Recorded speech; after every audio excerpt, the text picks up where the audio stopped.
धार्मिक तथा सांप्रदायिक सामंजस्य, जैसा कि कुरान तथा सुन्ना में आदेश है, समय की आवश्यकता है।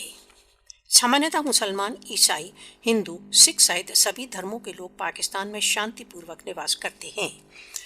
अल्पसंख्यकों के लिए पाकिस्तान सुरक्षित माना जाता है, जहां वे अपने धर्म का अपनी इच्छा अनुसार पालन कर सकते हैं। पाकिस्तान के समाज में सामान्यतः किसी भी धर्म के विरुद्ध कोई पक्षपात नहीं किया जाता। उत्पाती तथा विदेशी तत्व पाकिस्तान के भीतर धार्मिक सामंजस्य तथा सहनशीलता को भंग करने का भरसक प्रयत्न कर रहे हैं। उत्पाती तत्व व शत्रुओं द्वारा समर्थित तत्व पाकिस्तान में सांप्रदायिकता तथा धार्मिक हिंसा भड़काने का प्रयत्न कर रहे हैं।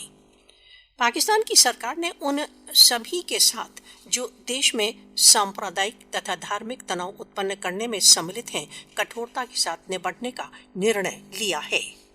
पाकिस्तान का संविधान किसी भी धर्म के प्रति बिना किसी पक्षपात के प्रत्येक व्यक्ति के मूल अधिकारों का संरक्षण करता है।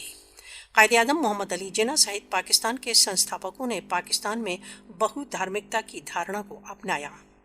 सभी धर्मों के मानने वाले पाकिस्तान के संविधान के संरक्षण में एक शांतिपूर्ण जीवन व्यतीत करते हैं।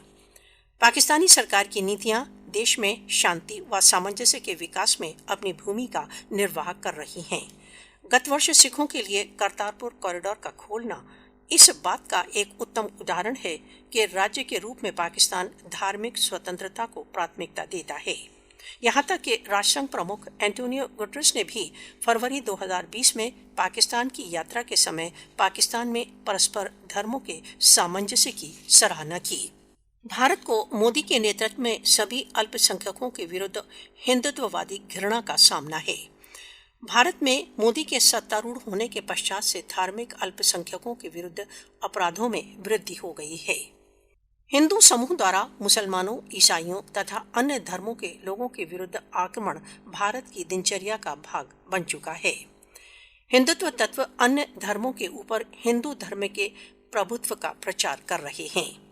भारत में धार्मिक अल्पसंख्यकों की यातनाओं को ह्यूमन राइट वॉच तथा एमनेस्टी इंटरनेशनल जैसे ग्लोबल राइट्स वॉच द्वारा ज्ञापित रिपोर्टों में बहुधा उजागर किया जाता है।